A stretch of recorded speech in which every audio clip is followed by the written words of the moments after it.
The diner door flew open with such force, the cowbell above it shattered against the frame. The little girl stumbled inside, barefoot on broken glass, her yellow sundress torn at the shoulder and streaked with dirt. Her breath came in ragged gasps, eyes wide with terror that looked too old for her small face. "Please," she whispered, then louder, desperate. "Please, someone, he's coming." The lunch rush had just ended. Only 5 people remained in the roadside diner off Route 9. Betty, the owner, wiping down tables with methodical precision. 2 truckers nursing their 3rd cups of coffee, and 3 bikers in the corner booth, their leather vests marking them as members of the Iron Riders MC. Everything stopped. The head of the group, a man they called Hawk, set down his fork slowly. His face was weathered by sun and road, eyes sharp despite 50-some years of hard living.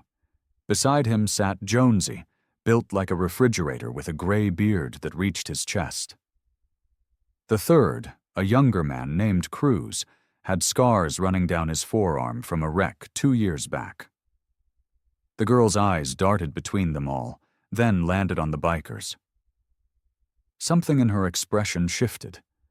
Not relief exactly, but recognition, like she'd found what she was looking for. "Miss," Betty started, moving toward her. "Are you—" The girl shook her head violently. "He's coming. Right now, please." Hawk stood, his chair scraping against the linoleum. His voice came low, calm, the kind of steady that makes panicked people breathe again. "Who's coming?" "Mr. Garrett," she said, voice breaking. He said nobody would believe me, that I'm just making things up." The door opened again. A man stepped inside, casual, controlled. He wore khakis and a polo shirt, the kind of clean-cut appearance that screamed respectability. His smile was practiced, apologetic. Salt and pepper hair perfectly styled, wedding ring catching the fluorescent light. "There you are, Emma," he said, relief coating his words like honey. "Sweetheart, you had me so worried." The girl, Emma, pressed herself against the counter, shaking her head. "No, no, no, no." The man's eyes swept the room, landing on each person briefly before settling on Betty. "I'm so sorry for the disturbance. My daughter gets confused sometimes. She has episodes." Hawk didn't move, but his presence seemed to expand, filling the space. "That right?" The man, Garrett, turned to him, extending a hand. "Richard Garrett. I'm a counselor at Riverside Elementary. Emma's been under my care at the school. She has some behavioral issues, poor thing. Runs off when she gets overwhelmed." Nobody shook his hand. Jonesy shifted in the booth, his massive frame suddenly alert. Cruz's fingers drummed once against the table, then went still. Emma's voice came out barely above a whisper, but in the silence, it carried. "He's lying." Garrett's smile tightened. "Emma, please, we've talked about this. Making up stories doesn't help anyone." Betty looked between them, uncertainty clouding her features. "Sir, maybe we should—" "Call the school," Emma said suddenly, urgently. "Call Principal Davies. She knows me. She knows I don't lie." Garrett laughed, but something in it rang hollow. Of course. Though the school day ended hours ago, Principal Davies has likely gone home by now." He took a step forward.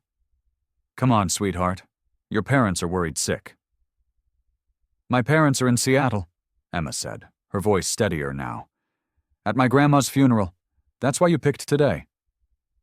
The air in the diner changed. Subtle, but undeniable. Hawk's eyes narrowed. "Picked today for what?" Garrett's smile never wavered. "Look, I appreciate your concern, but this is a family matter." "I'm not his family," Emma interrupted. "I'm not anyone's family right now, that's the whole point." She looked at Hawk, and her next words came fast, desperate. "He's been watching me all year. Since my parents started working late. He offers to drive kids home. Takes the ones nobody's watching. Her voice cracked. He took Sarah Martinez 3 weeks ago. She didn't come back to school. Everyone said she moved, but she didn't. I saw her backpack in his car. The temperature in the room dropped 10 degrees. Garrett's expression shifted, just for a second. The mask slipped. What showed underneath was cold, calculating. Then it snapped back into place. This is ridiculous. Emma, you're getting yourself into serious trouble with these accusations. Cruz stood, blocking the door. Not threatening, just present. Jonesy rose too, his voice like gravel. Seems like the kid's pretty specific for someone who's just confused. Garrett's jaw tightened. I don't appreciate what you're insinuating. I'm a respected educator. I've worked with troubled children for 15 years. Then you won't mind us calling that principal, Hawk said. What was the name? Davies. It's after hours.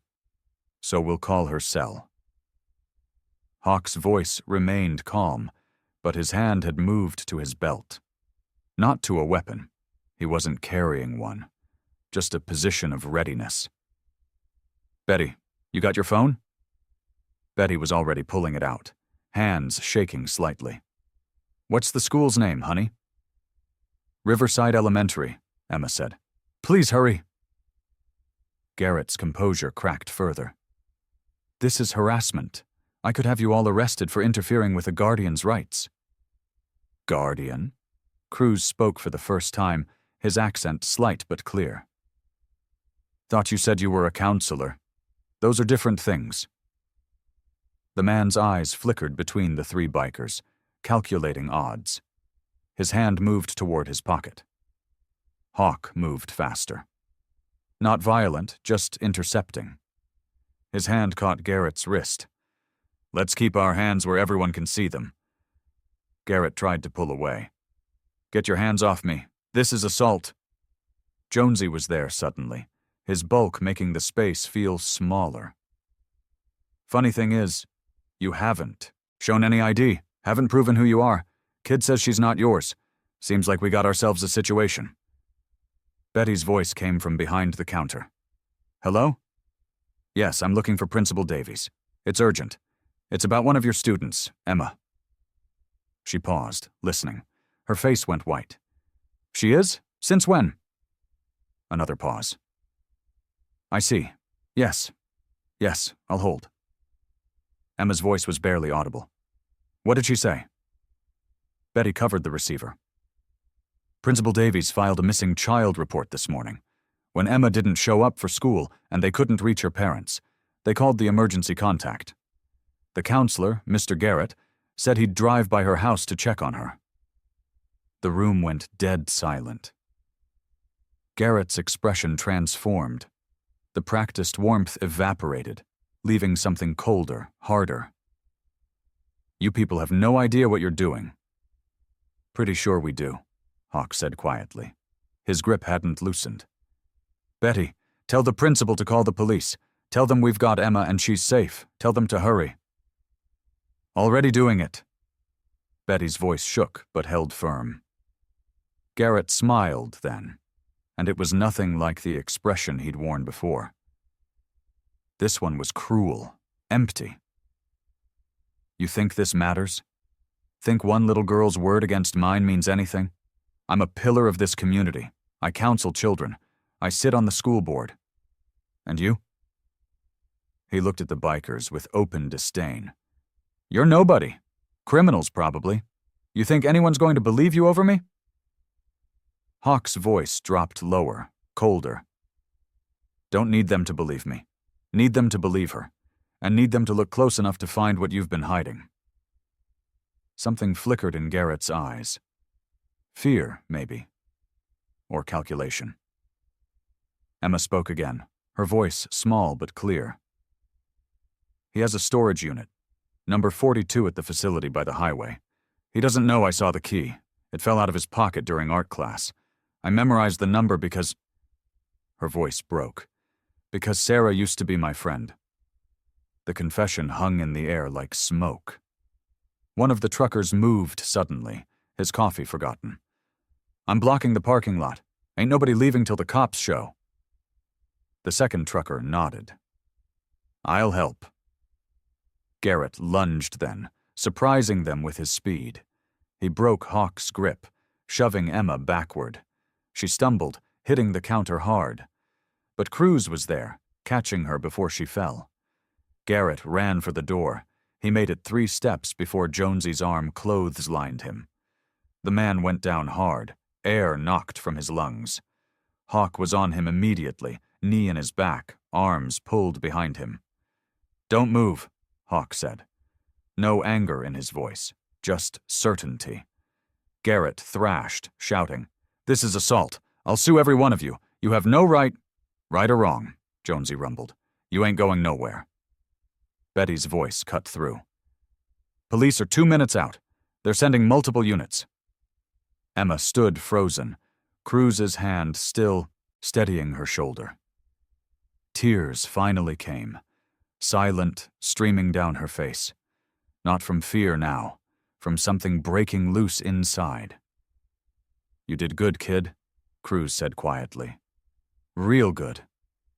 "He said nobody would believe me," she whispered. "He said I was nobody, that my parents left me so it didn't matter." Hawk looked back at her, still pinning Garrett to the floor. "You were wrong about one thing." Emma blinked at him through tears. "You said you're not anyone's family right now." His voice softened, just slightly. "Road takes care of its own. Has since before you were born. You ran to us for help. That makes you ours to protect. Nobody touches you while we're breathing." Sirens wailed in the distance, growing closer. Garrett had gone still, face pressed against the linoleum, breathing hard. When he spoke, his voice was barely audible. "You don't understand. There are others.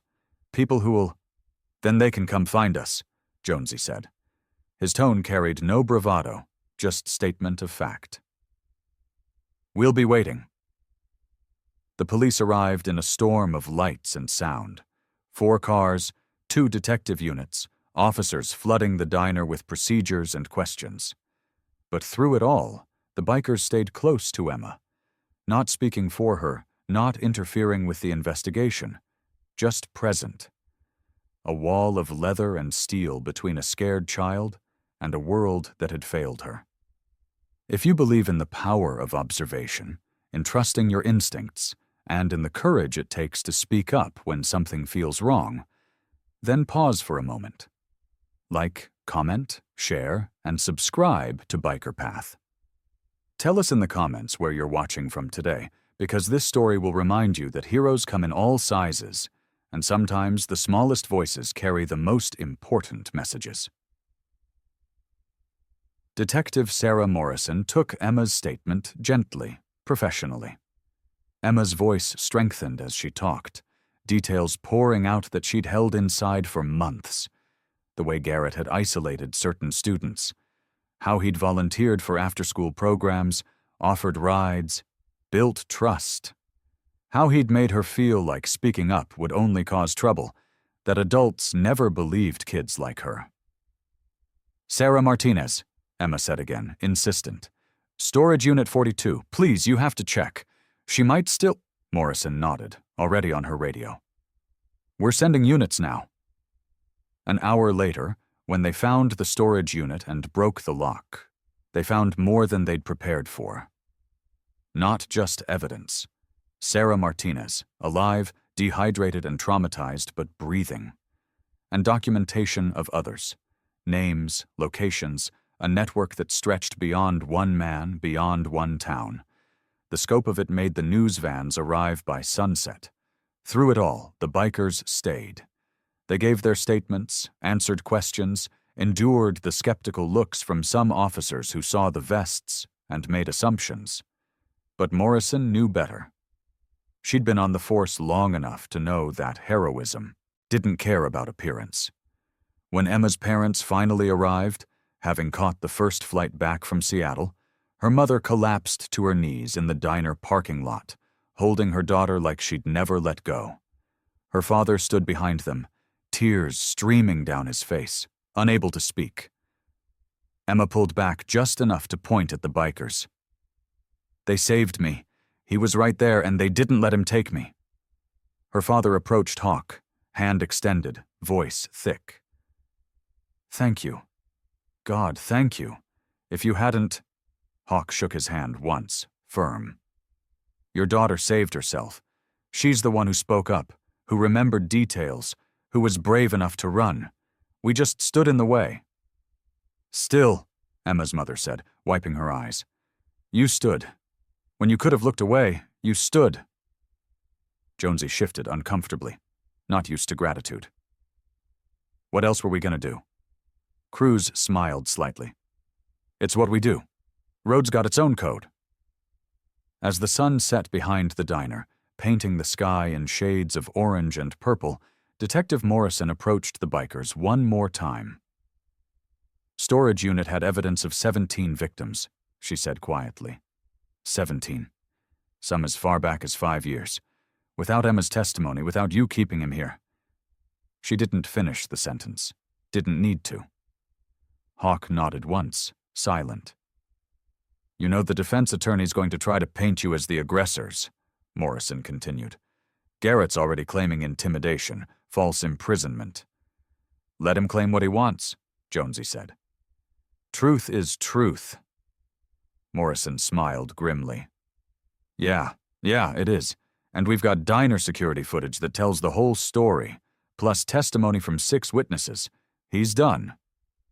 The bikers mounted their motorcycles as darkness fell. Emma stood with her parents, wrapped in her mother's arms, watching them prepare to leave. "Wait," she called out.